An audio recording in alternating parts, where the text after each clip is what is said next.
Dead ایمان کو ہلدی لگانے کے بعد وہ اسے کمرے میں لے آئی تھی، جبکہ لاؤنج میں محمد حساد بھی آ چکے تھے۔ سب بیٹھے کھانے سے انصاف کرتے ساتھ ساتھ باتوں میں مگن تھے۔ باقی مہمان جا چکے تھے، اب صرف فیملی والے ہی تھے۔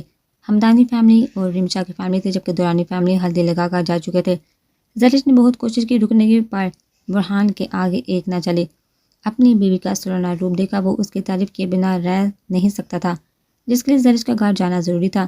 تبھی زرش روحان سی تھی برہان کے ساتھ گاڑی میں آ کر بیٹھی، جبکہ ماہم حسان بی جی بجا صاحب پہلے ہی جا چکے تھے۔ رمشا سجل نے آواز دی، جی بھابھی جاؤ ذرا جاذب کو تو بلاؤ، کھانا کھا لیا کر۔ وہ تو سمیر بھائی کے ساتھ ہے۔ ہاں سمیر تو اندر ہے، پر جاذب کب سے باہر کام میں لگا ہوا تھا، لاؤ اسے۔ سجل نے پھر سے کہا۔ رمشا منہ بناتی لان میں آئی۔ اس دن جاذب نے اس کی کافی عزت افزائی کروائی تھی اور نتیجتاً رمشا نے خود اپنا ہاتھ آگے کر کے دوبارہ سے رنگ پہنی تھی۔ اوئے، رمشا نے جاذب کو بلوایا۔ اوئے ڈائنو، جبکہ جاذب جو باہر کھڑا رات کے فنکشن کی سیٹنگ کروا رہا تھا، رمشا کی آواز پر چونکا کیا ہے پارلر؟ جاذب نے آنکھیں دکھائے، کیونکہ سب اپنا کام چھوڑ کر ان کی جانب متوجہ ہو چکے تھے۔ چلو اندر، وہ کام صادر کرتے انداز میں بولی۔ کیوں؟ بھابھی بلا رہی ہیں تمہیں؟ اوہ، تو تم مجھے بلانے آئی ہو؟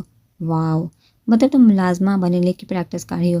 جاذب اسے سلگا گیا۔ واٹ ربش، آئے بڑے منہ دھو کے رکھو، آؤ اندر۔ رمشا آنکھیں دکھاتی بولی، نہیں آ رہا، چلو نکلو اب۔ جاذب اس کے ڈونس چبانے و دانت پیستا بولتا دوسری جانب بڑھ گیا، تم ڈائنوسار، نکلو کس کو بولا؟ رمشا تن پن کرتی اس کی جانب بڑھی اور زور سے اس کے کندھے پر ہاتھ مارا۔ تمہاری تو یہ کیا طریقہ ہے بدتمیز لڑکی؟ جاذب بپڑا چیر بنا پلٹا، اس کو بازو سے بوچا، تم نے کسے کہا نکلو؟ ہاں چلو اندر، تمہیں تو میں لے کر جاؤں گی، آج تم میرے ملازم بنو گے۔ رمشا آنکھیں دکھاتے بولی، جاؤ یار دماغ نہ خراب کرو۔ جاذب نے ہاتھ جھٹکے تھے کہ رمشا لڑکھڑا کر توازن برقرار نہ رکھتے ہوئے زمین پر گری۔ تم نے مجھے دھکا دیا؟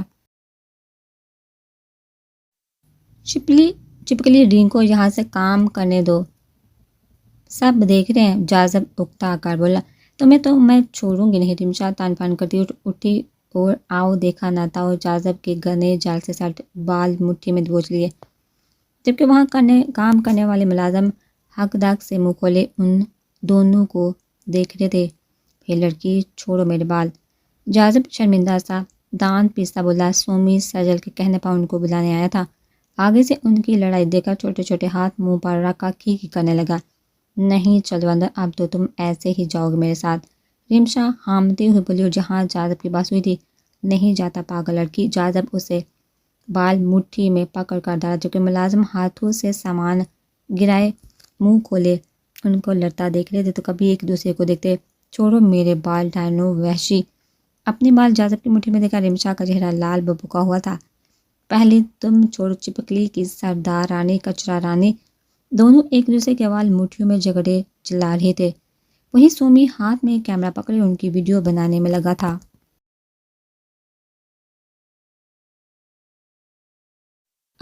لوفر آدمی، مجھے درد ہو رہا ہے۔ میں نے کہا چھوڑو نہیں تو تمہیں گنجا کر دوں گے۔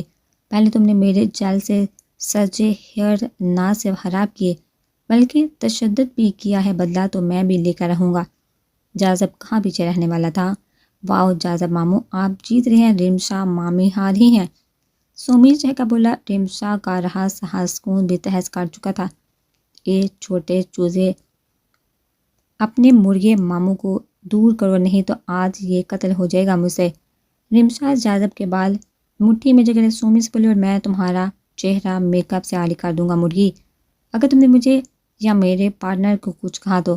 جاذب ہونہار نظروں سے رمشا کو دیکھا بولا، ہاتھ ہنوز بالوں میں الجھے ہوئے تھے، میں تمہاری یہ آنکھیں نوچ لوں گی۔ رمشا جٹپٹائی تھی اور دونوں ہاتھوں سے جاذب کے بال نوچ ڈالے تھے۔ آجا ہلورت، تم اپنے ہونے والے شوہر کو گنجا کرنا چاہتی ہو، میں تمہیں دیوار میں فٹ کر دوں گا، پوہر عورت۔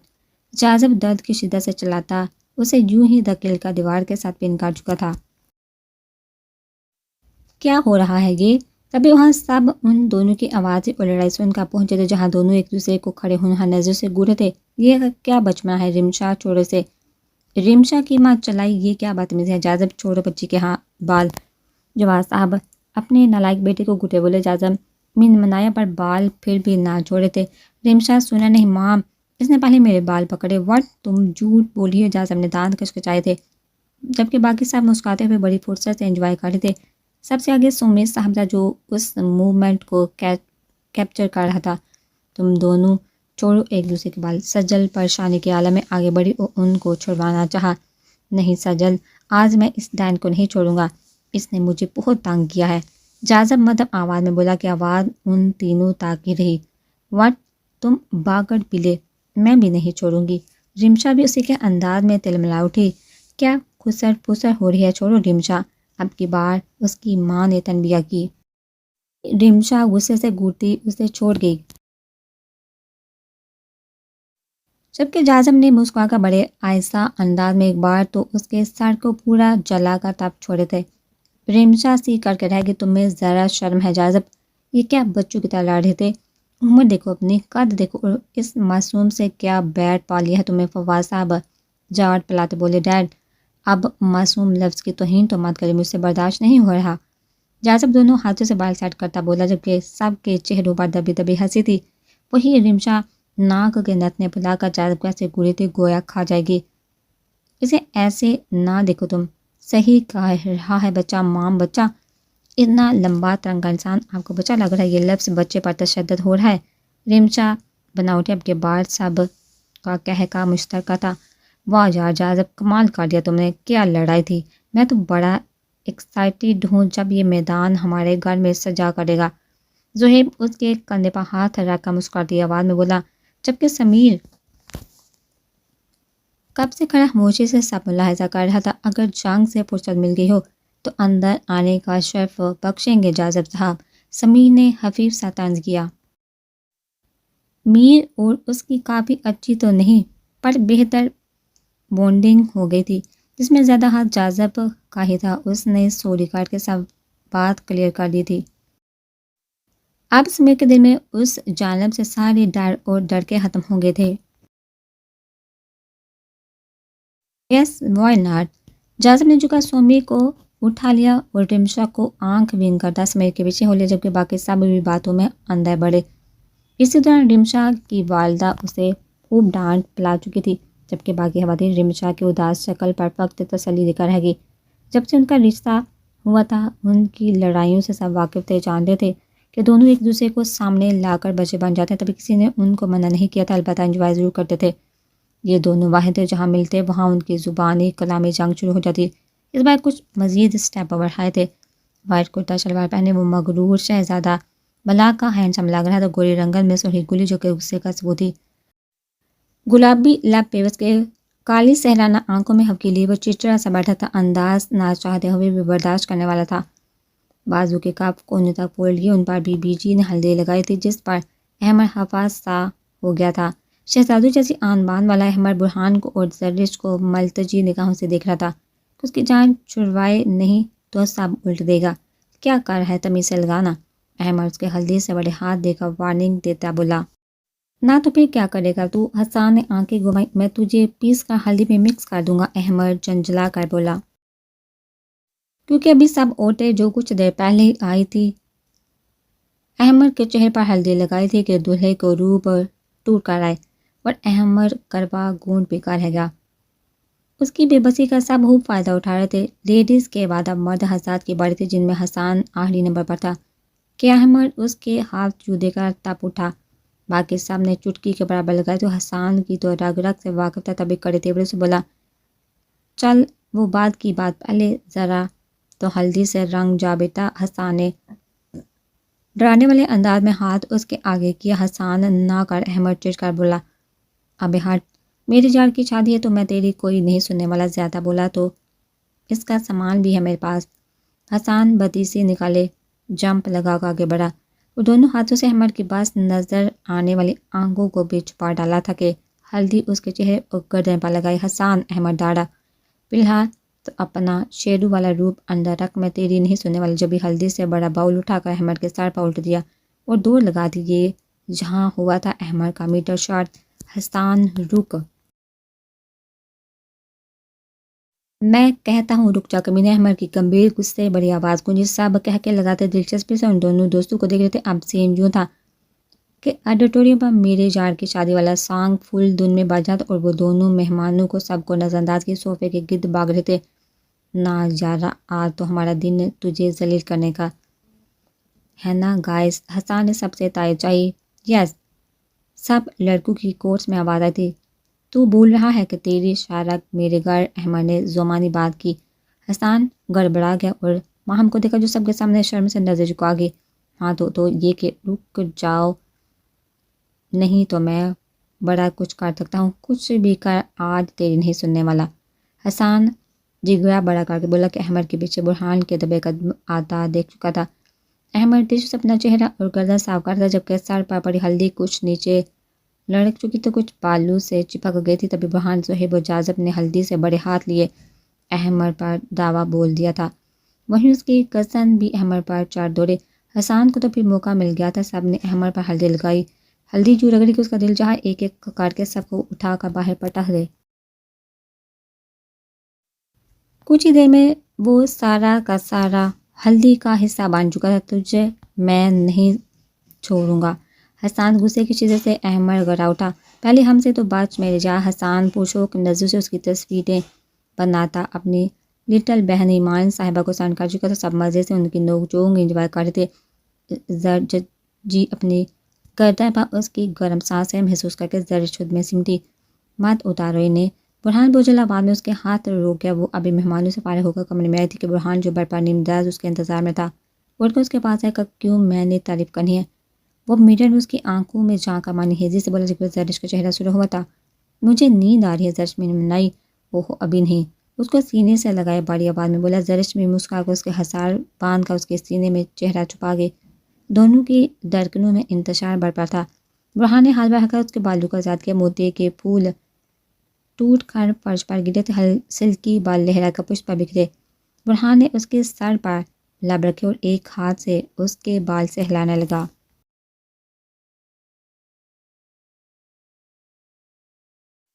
طبیعت ٹھیک ہے؟ فکری انداز میں بولا۔ جی۔ زرش اس کی گردن میں چہرہ چھپائے بولی۔ برہان نے ایک ہاتھ اس کی گردن میں ڈالے، دوسرا اس کے بالوں سے نکال کر اس کی کمر پر سہلاتا پیر پر رکھا کہ زرش نے اس کی شرٹ مٹھیوں میں دبوچی۔ میرا بیبی کیسا ہے؟ سرگوشی میں بولا۔ ٹھیک ہے۔ زرش کام تھی آواز میں بولی۔ گھر میں شادی کا ماحول ہے، تم نے کوئی کام نہیں کرنا، زیادہ سے زیادہ اپنا ہمارے بیبی کا خیال رکھنا ہے۔ برہان اس کا چہرہ ہاتھوں کے پیالے میں لیے سمجھا رہا تھا، جبکہ زرش میٹھے میٹھے سے میک اپ میں نظریں جھکائے برہان کے جذبات مزید بڑھا گئی۔ اس نے آہستہ سے اس کے گلے سے دوپٹہ نکال کر دور اچھالا۔ زرش نے ہراساں نظروں سے اسے دیکھا۔ برہان کی نظروں کا پیغام سمجھ کر وہ خود میں سمٹنے لگی۔ اس نے احتیاط سے زرش کی جولی نکالی۔ اسی دوران وہ نگاہیں جھکائے کسی گڑیا کی مانند ایک ہی جگہ کھڑی انگلیاں مروڑ رہی تھی۔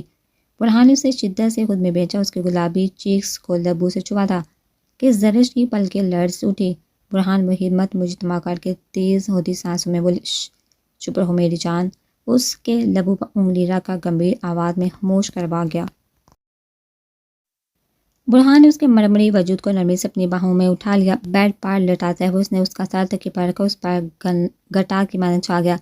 زرش کا نازک سراپا اس کے نیچے دب سا گیا تھا۔ وہ اس کے ہاتھوں کو اپنے ہاتھوں میں قید کیے بنا چہرہ اس کے چہرے کے حد درجہ نزدیک لائے کہ برہان کی گرم سانسوں کی تپش سے زرش کا چہرہ جھلسا ہوا محسوس ہوا۔ وہ آنکھیں زور سے نیچے اس کی قید میں پڑی تھی، چہرہ شرم کے مارے سرخ اناری ہو گیا تھا۔ برہان نے تشنا لب اس کی پیشانی پر رکھے اور کان کی لو کو دانتوں میں دبائے دل فریب انداز میں سرگوشی کی۔ ہے تیری عنایت تجھ سے ملی ہے، ہونٹوں پہ میری ہنسی جو کھلی ہے، اس سے میرا چہرہ چھپا بھی نہ پائے، تجھے پا کے حاصل ہوئی جو خوشی ہے۔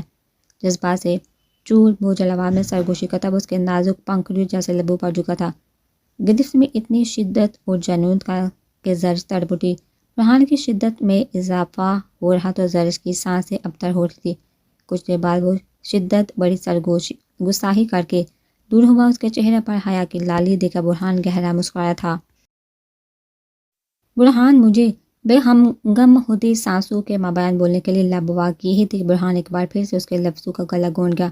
ہاتھ بڑھا کر سائڈ لیمپ آف کر کے اس کے محملی سراپے کو خود میں سمیٹا، تب اس کے جذبات کے ٹاٹے مارتے سمندر میں تنکے کی مانند بہتی چلی گئی۔ میٹنگ میں احمد کی منتخب ٹیم کے تمام ممبر جمع تھے۔ احمد پرسوچ انداز میں کمانڈوز کی یونیفارم پہنے سینئر چیئر پر بیٹھا تھا، سوچ جھکا رخ مولانی تھی۔ اس کی ٹیم بلیک یونیفارم پہنے اپنے سر کو دیکھ رہی تھی۔ جو آرمی یونیفارم میں ڈیشنگ پرسنالٹی کے ساتھ ایک ہاتھ کی مٹھی بنائے تھوڑے کے نیچے ٹکائے ہاتھ میں پیپر ویٹ گھماتا کسی غیر مرئی نقطے کو گداہوں سے بے پرواہ اتنا انتہا کا پیارا لگ رہا تھا جب بھی ہاس بیل بجی اور کچھ ہی دیر میں چیف آف آرمی کے ساتھ میٹنگ روم میں تھے. سب ایک دم الرٹ ہوئے اور سلوٹ پیش کیا. C G commando are you ready for this task? Yes sir. Okay now explain it. Chief Ahmed کی چیئر پر بیٹھا تھا تبھی احمد دیوار گیٹ بڑی سی اسکرین پر ایک ایک تصویر دکھاتا اپنا پلان بتانے لگا. سب اس کی دکھائی گی ایک ایک تصویر ان کے بارے میں دی جانے والی انفارمیشن پوری توجہ سے دیکھ اور سن رہے تھے. عابد کے انڈر ورلڈ ڈان کو پکڑنے اس کا نیٹ ورک جو کہ تقریباً پوری دنیا میں پھیلا ہوا تھا اس کو پکڑنے کے متعلق اس بار کچھ خاص پلان بنا رہے تھے. یہ مشن بہت خطرناک تھا. وہ سمیع حسان کو فیملی کے پاس ہی رہنے دینا چاہتا تھا تبھی احمد نے حسان اور سمیع کو نہیں بتایا تھا. وہ خود اکیلا جانا چاہتا تھا. احمد جانتا تھا کہ حسان یہ سن کر ضرور بھڑکے گا پر اسے کہاں پرواہ تھی. یہ تو کیا کہہ رہا ہے کمینے، تو میرے بغیر جائے گا؟ حسان صدمے سے چلا جبکہ احمد خاموشی سے سیکر کے کش لیتا فون میں اپنی سائیں کی بٹن والی تصویر دیکھ رہا تھا. تو سن رہا ہے؟ حسان تل ملایا. نہیں. احمد اسے دیکھے بنا بولا. یار احمد میں تیرے ساتھ جاؤں گا، ہم نے کوئی مشن اکیلے نہیں کیا تو اب کیسے تو مجھے نہیں لے جا رہا؟ حسان نڈھال سے بولا. تو میری بہن اور اپنی بہن کا خیال رکھے گا، ان کی حفاظت کرے گا. عابد کے سالے کو اس کے مرنے کا علم ہو چکا ہے اور اس کے آدمی بھی یہاں پہنچ چکے ہیں. وہ یہاں اپنی بانجی کو ڈھونڈنے اور عابد کو مارنے والوں کا پتہ لگانے آئے ہیں. احمد نے حسان کو کہا کیا تھا ساتھ ہی رکنے کی تلقین کی پر احمد جار بس جو کہا ہے وہ کرو. احمد نے حتمی لہجے میں کہا تھا. ٹھیک ہے پر تو مجھے بتا کر جائے گا اس مشن کے حوالے سے ساری بات تفصیل سے بتاؤ مجھے. حسان احمد کی بات مان کر اس سے جشن کے حوالے سے پوچھا. حسان اسے سارا پلان بتاتا چلا گیا کہ حسان کا آگاہ اور رہنا ضروری تھا کہ آگے پتہ نہیں کیسے حالات یوں کیسے نہیں تو حسان کا جانا ضروری تھا جو اس کی بر وقت مدد کر سکتا تھا. کب تک جانا ہے تجھے؟ ایک ہفتے تک. احمد نے سنجیدگی سے جواب دیا تھا. مہندی کے فنکشن کا انتظام شاملہ کے بڑے سے لان میں کیا گیا تھا. فنکشن کمبائن رکھا گیا تھا. ایمان نے سمیر سے کہہ کر کہ وہ مہندی کا فنکشن گھر پر ہی کرے سو وہ اپنی بہن کی خواہش کا احترام کرتا. سارا سسٹم ادھر ہی سیٹ کروا چکا تھا. لان کو بڑی خوبصورتی سے سجایا گیا تھا. رنگ برنگی چھتریاں لگا کر ان کے گرد لائٹنگ کی گئی تھی جس کے نیچے بڑے خوبصورت انداز میں مہمانوں کے لیے بیٹھنے کے لیے صوفے سیٹ کیے گئے تھے. ارد گرد مصنوعی کھمبیاں لگائی گئی تھی. چاروں طرف سبز اور پیلے رنگ کی جالی دار پردے لٹک رہے تھے.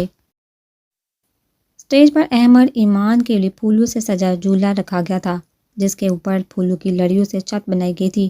اسٹیج پر رنگ برنگی لائٹیں لگائی گئی تھی جو کبھی گہرا نیلا رنگ دیتی، کبھی سبز سفید تو کبھی یلو.